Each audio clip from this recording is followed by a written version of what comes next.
The Read to Lead Podcast, episode 72. Hi, I'm Jeff Goins, author of The Art of Work, and I'm glad you're here because you're about to enjoy a great conversation with another successful and inspiring author. It's the Read to Lead Podcast with my friend, Jeff Brown.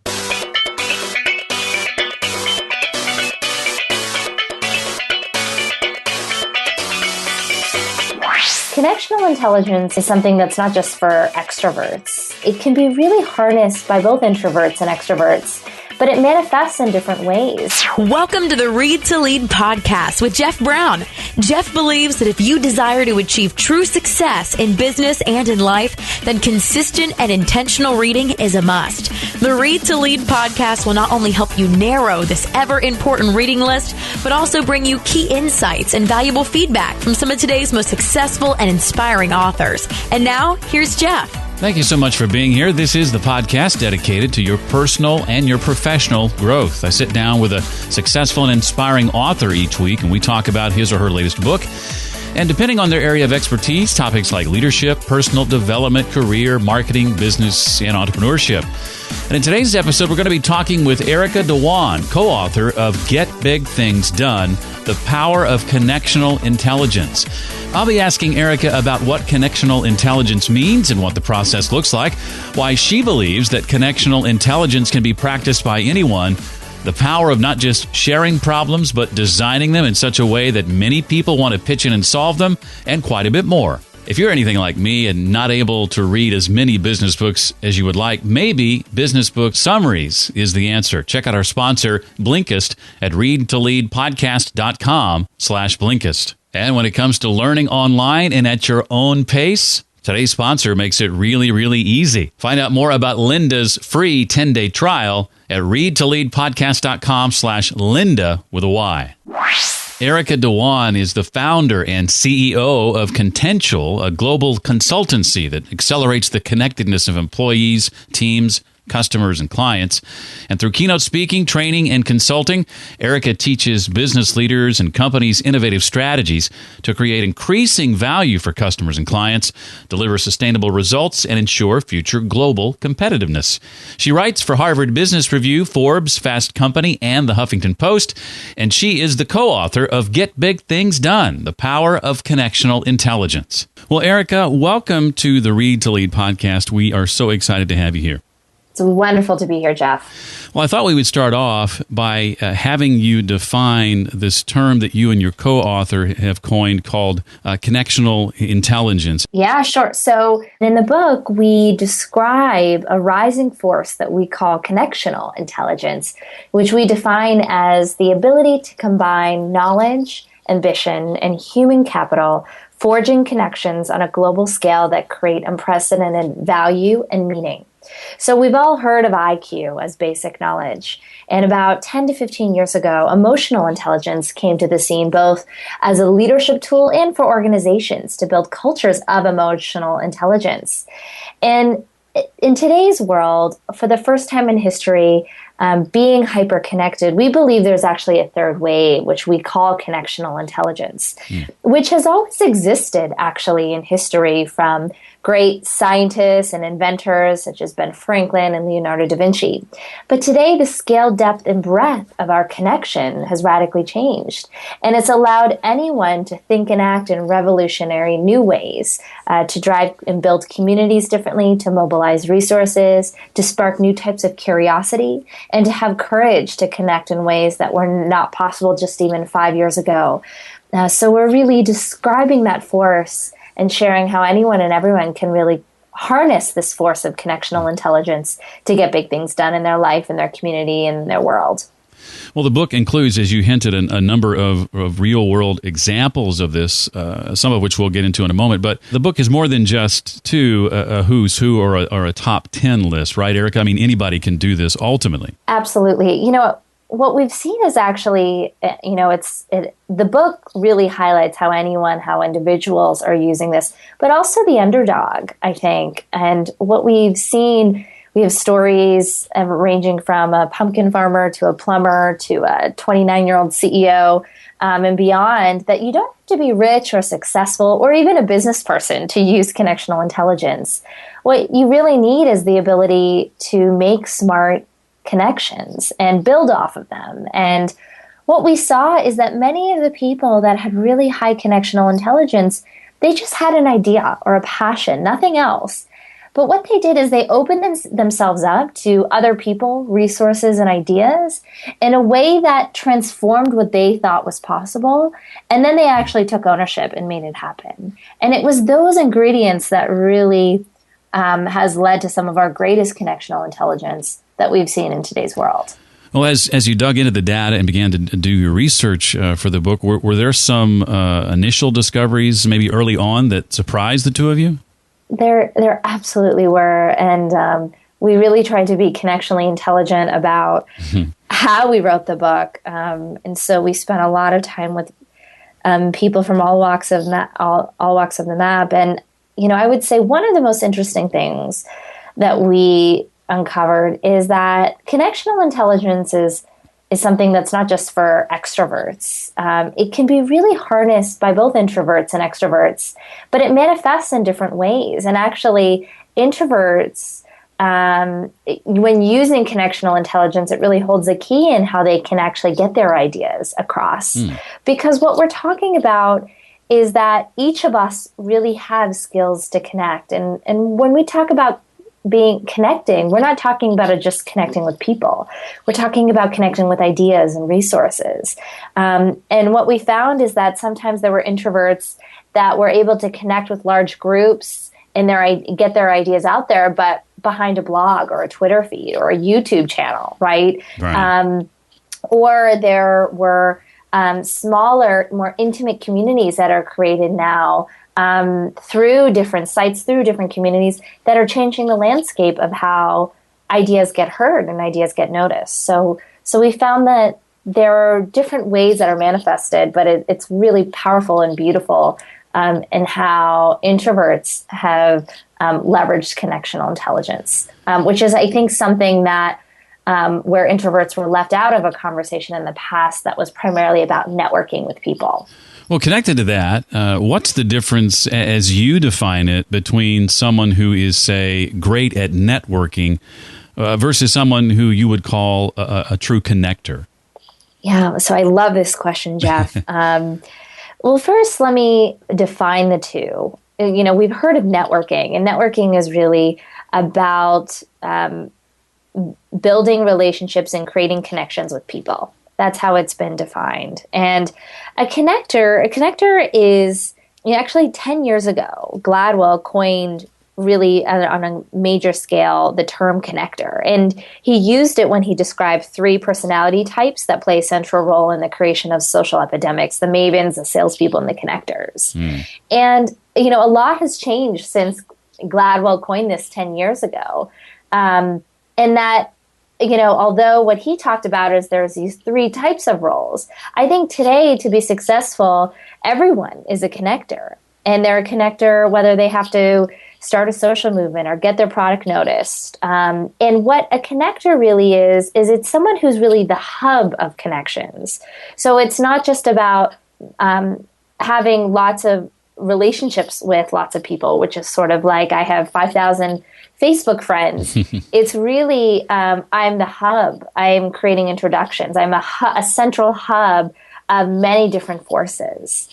And a connector is someone who's bridging those different people together, not just connected to all of them, if that makes sense. It's almost like the visual that I would describe between a networker and a connector is a networker is almost like a dot, and then there's lots of little dots connected to that dot in the center that the central dot can reach out to. But a connector is someone who builds a snowflake. A snowflake is completely intertwined and connected, and because that's what the connector does. They create this intertwined web of connections. And what we talk about in our book is actually we're taking that concept of a connector to the next level, and we're saying, you can actually connect. We talk about three different types of connectional intelligence in our book. Those that are connectionally intelligent as a thinker, those that are connectionally intelligent as an enabler, and those that are connectionally intelligent through what we call being a connection executor. And the thinkers are connectors who really often generate groundbreaking ideas in connection. And they have really high curiosity. The enablers are those that are really the community builders when it comes to connections, and they create the structures, forces, and teams to get big things done. And then the connection executors might be great networkers, but they're the people that mobilize all the people and resources to get it done in action. They're the mobilizers. And so as you think about the changes, networking was the first step. Connecting was the next step. And really, we're adding the third layer, which we believe is being connectionally intelligent and understanding how you are being a connector in today's world. And this is probably as good a time as any, Erica, to mention lynda.com, who is helping make today's episode possible. And they're all about connecting thinkers and teachers to students all across the globe, whether it's Excel, WordPress, Photoshop, or web development, photography, or whatever it is you want to learn about. Lynda can help you do that. And just for you, they're ready to offer a 10-day free trial to their website, access to all of their videos and tutorials absolutely free for 10 days when you go to readtoleadpodcast.com/Lynda. That's unlimited access to every course on the site, access to view the tutorials on your tablet, your iPhone, or your Android mobile device, and access to new courses added every single week. Whatever new subject you want to learn about, whoever it might be you want to connect with halfway around the globe, possibly, Lynda can help you do that. Again, that URL is readtoleadpodcast.com/Lynda. Remember, that's Lynda with a Y. I hope you'll check it out. Well, I'd love to get into some of the stories you share in the book. Share, if you would, a bit about the story of Ron Wallace. I thought this was as good a story as any to illustrate connectional intelligence. Absolutely. So Ron Wallace is a pumpkin farmer from the smallest state, Rhode Island, in the U.S. And one of his goals in life was to win a spot in the Guinness World Records for pumpkin farming. Every year there's an annual competition for the world's largest pumpkin. And, if that isn't enough, Ron was a really curious guy when we interviewed him. He spent 20 years growing big pumpkins as a hobbyist farmer. And what he did was really interesting. So 2 years ago, he won the world's largest pumpkin contest, and he grew a 2,000-pound pumpkin. And from the beginning of time to the year 2000, the largest pumpkin ever grown was 1,000 pounds. So in a mere 12 years, Ron Wallace doubled the world record.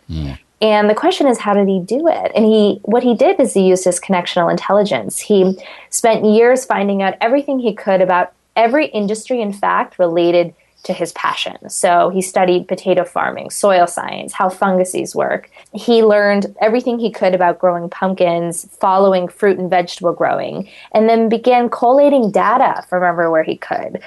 He reached out and made contact with leading scientists, persisted until he got what he wanted. At first, when they, laughed at him because he was just a pumpkin farmer in Rhode Island. But he ended up testing samples with scientists. He not only did that, but he connected with lots of different people. So he joined a statewide pumpkin growers association and became an active member of a website called bigpumpkins.com. And through these two distinct groups, he was able to bridge ideas from the scientific community, from small pumpkin farmers, and from a larger set of pumpkin farmers. And over that time, he decided to combine everything he knew, the soil science research, potato farming research, strategies about when and how to time his crop. And he discovered a specific fungi that radically expanded his pumpkins. And that led him to break the world record and grow the largest pumpkin. But the story doesn't stop there. In fact, today, Ron gives talks across the world talking about how to grow big pumpkins. And scientists who once considered him sort of as an irritant now court him for his experience. And also, many small-scale farmers in places like India and Africa have reached out to Ron to learn from some of the techniques that he's used, particularly because these farmers can't afford chemical fertilizers. And the majority of Ron's techniques were based on really focusing on more organic ways of growing. So Ron, in essence, is shaping big agriculture in a way that is unique, but using his connectional intelligence. Well, not only individuals, but there are some stories that Erica shares related to organizations and connectional intelligence. And one of my favorites, Erica, was the story of DoSomething.org and their realization that leveraging connectional intelligence meant doing something, no pun intended, they weren't necessarily designed to do. Yes, absolutely. So DoSomething.org is an advocacy organization that mobilizes over 2 million teens across the U.S. to engage in social issues that matter most to them. And the CEO, Nancy Lublin, realized that one of the best ways of reaching these teens in today's world is not just through email campaigns, but through texting campaigns. So texting these teens. And for any of us that work with teens or have teens at home, we know that texting is a big part of the way they communicate. And when they launched the texting service, it was going well. But very quickly, with their large reach of teens, they began to receive some very alarming and disturbing text messages on their platform. There were texts coming from teens who were worried about being bullied that day, or that were facing depression, or even as scary as issues like rape. And at that time, that was a really difficult moment for the Do Something team, because they did not have any experience with managing these types of issues. They were primarily an advocacy organization around volunteer causes. But what they did at that moment was really tap into their connectional intelligence. And the CEO, Nancy Lublin, really asked a new set of questions when she got this. She asked, how can we help? Who can we connect these teens to? And so she was courageous enough to combine her resources, having the connection to over 2 million teens, with a set of new communities. She brought together social workers, teen health experts, and health clinics.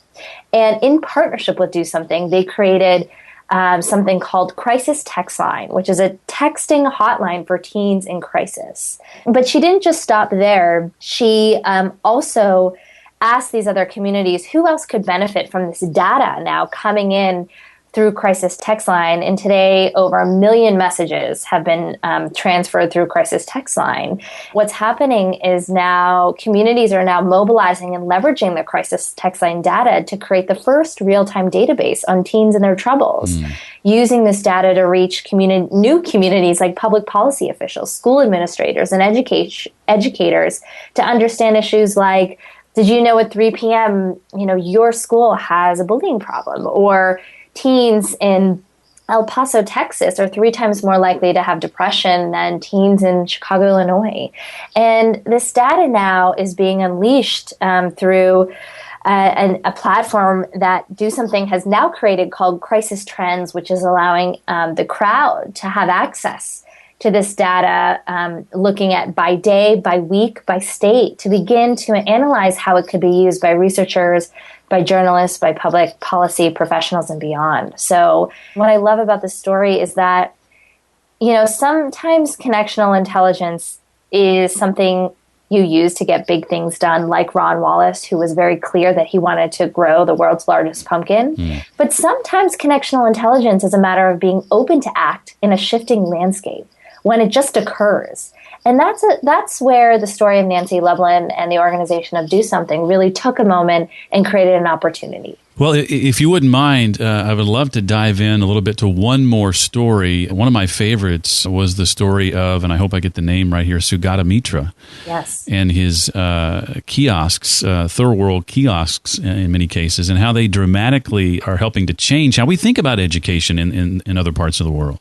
Absolutely. Sugata Mitra is a professor in the UK, and one of the experiments that he began in India was to send hole-in-the-wall kiosks, Wi-Fi-based computer kiosks, into small areas where school children are throughout India, without an instructor or a teacher, but really to see what happens when the kiosks are left there. And when he came back, after they had been left for weeks at a time, he began to see that the students in the area were using the kiosks, and they had learned on their own with access to the kiosks how to start practicing their English and how to find different types of information through the kiosks. And one of the most interesting parts of this is it really shifts the question of how learning can happen when when students are given the right access to the tools, not necessarily relying on a specific teacher. But one of the really unique things that came out of Sugata Mitra's work is that when he started to share the Hole in the Wall Kiosk initiative around the world, he began to get reached out to by many different communities asking, how can we help?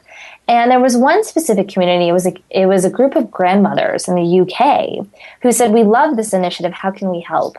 And one of the typical things that happen in that case is, organizations like this one ask for money. But what they decided to actually do was very different this time. They created what's called the Granny Cloud, which is today a cadre of grandmothers in the UK and Australia who now, basically live at home and video Skype weekly with these school children in India and now in other parts of the world through the Hole in the Wall Kiosk program. And what's so profound about this is that one of the first things that these students using these kiosks did is they tried to learn English and practice their English. One of the challenges with that is practicing English with speakers in the UK and Australia is really beneficial. And so what this opportunity did is it allowed these grandmothers first to connect with each other through this initiative, and they have a Facebook group. It's really a powerful community, and also to connect with these children through video Skype in a really amazing way. And the other flip side to it is that we often think that story ends and the grandmothers are the givers here. But what we've also seen through research is that through networks and through digital interaction, there's actually research that shows how video and digital interaction can help maintain cognitive ability as elders age. So really, it's a two-way, profound way of connecting grandmothers in the UK and Australia and school children around the world. Love that story. You say in Chapter 7 that connectional intelligence isn't just about sharing ideas and data and problems with lots of other people, but it's also about the ability to, I think how you say it is design problems in such a way that many people will want to pitch in and solve them. So I'm curious as to what that looks like in the real world. Yes. So I think that this is one of the most important attributes of leveraging connectional intelligence when you're facing a big challenge, particularly.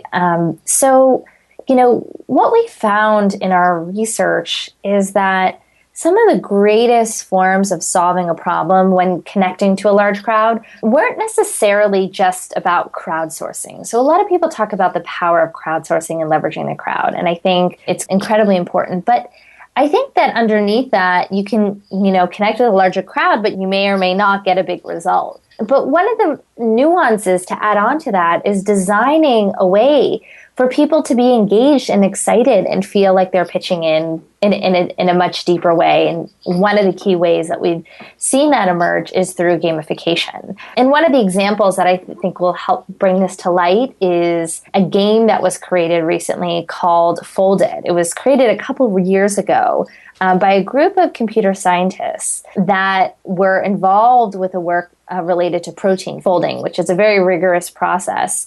And what a group of computer scientists did is they started to think about what would be a really good way to continue protein folding work, but take the best of what humans are capable of and combine it into something better, not just relying on computers.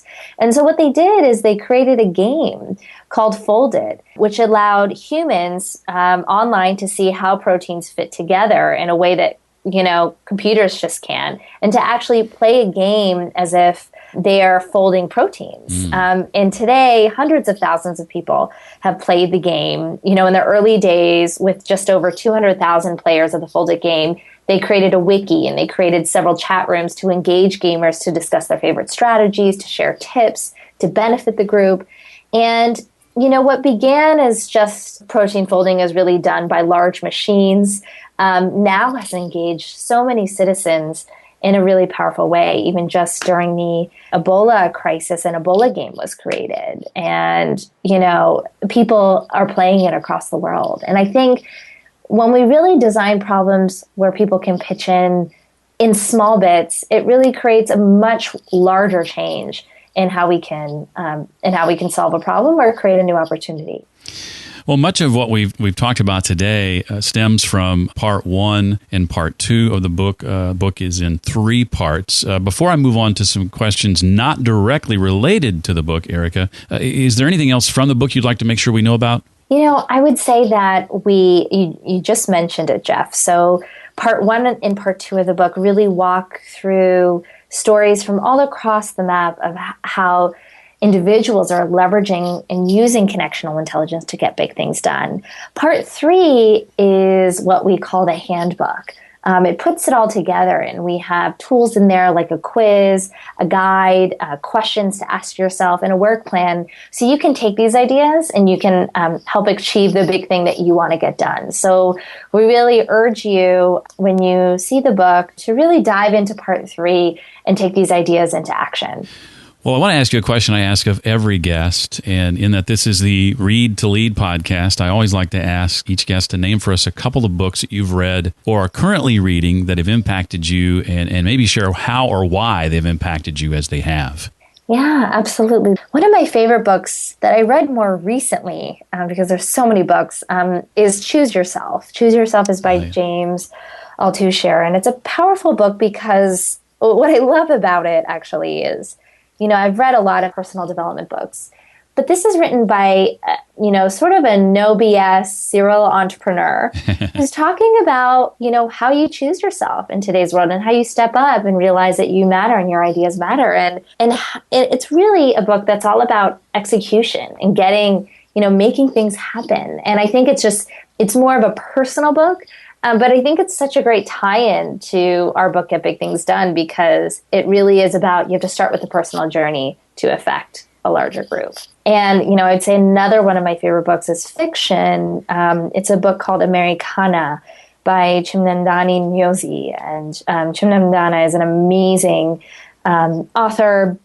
This book is about 2 individuals, primarily led by one character who is an African woman who moves to the United States, and she experiences for the first time ever the idea of being Black, because in Africa everyone is Black, and it's a book about identities and changing identities and notions.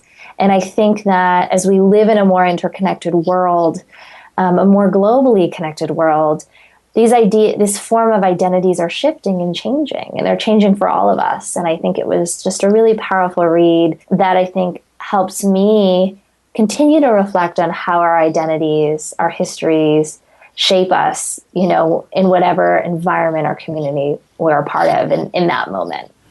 I'm currently reading Choose Yourself as well. It's a book I started several months ago and then picked back up just a couple of weeks ago, and hope to have James on the show someday in the future.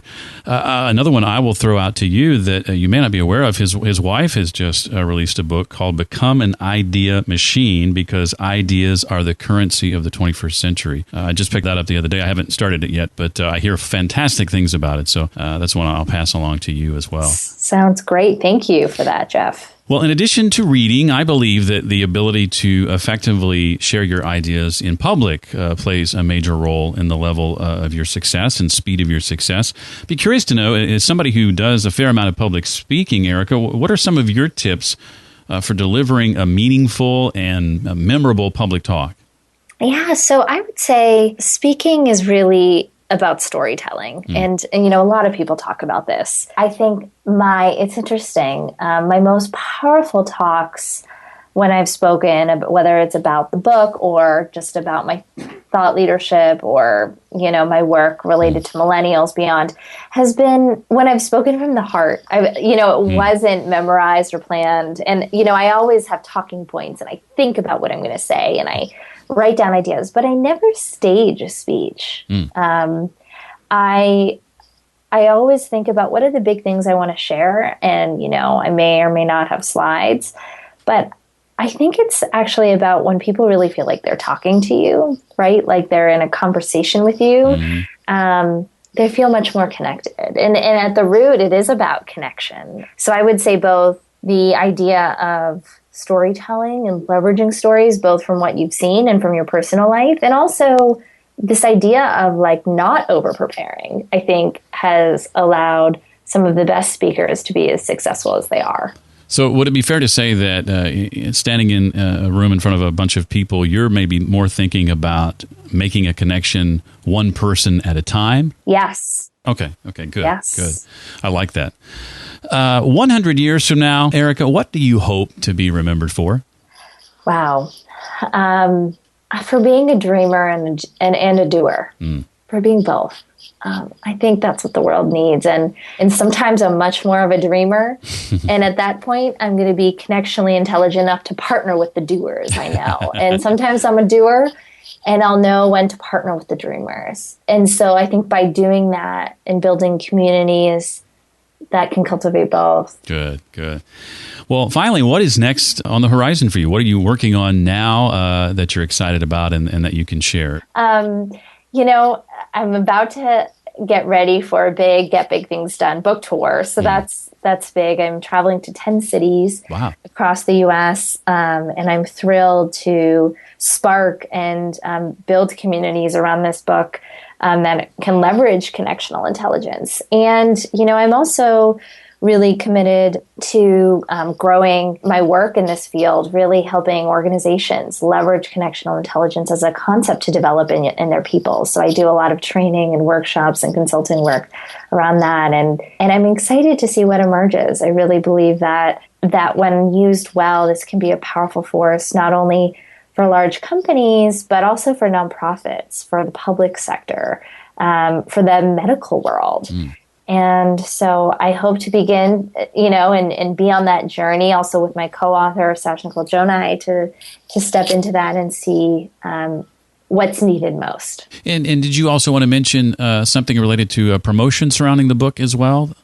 Yeah, absolutely. So one of the things that I'd love to offer is a free gift to sort of get you into the motion of what connectional intelligence is all about. And the gift can be accessed through text message. So if you text the number 66866 and text the word Erica, that's ERICA, I will send you the details, and you'll just plug in your contact info and send you a more detailed connectional intelligence assessment to assess your connectional intelligence, and a guide that you can use with your team to help assess the individual and create sort of a team analysis of how you're using connectional intelligence to get something big done. So that number to text is 66866 and type in Erica, ERICA, and you'll get the details for how to get the free gift. I just did it as you were talking from my phone. Wonderful.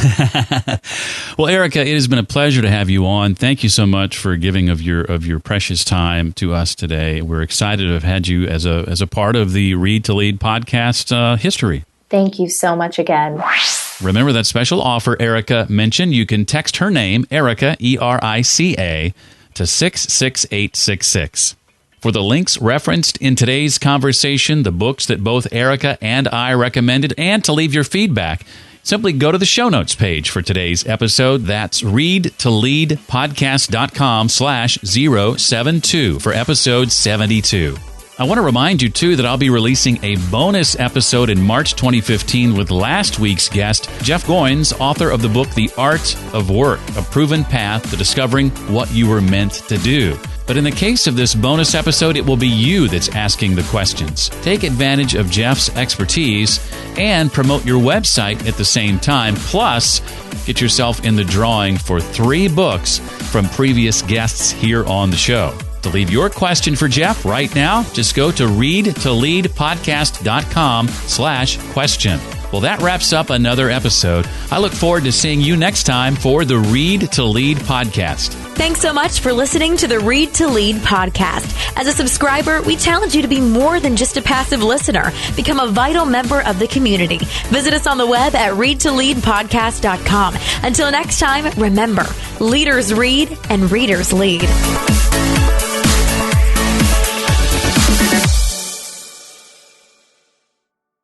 Do do do do do do do do do do do do do do do do. do, do.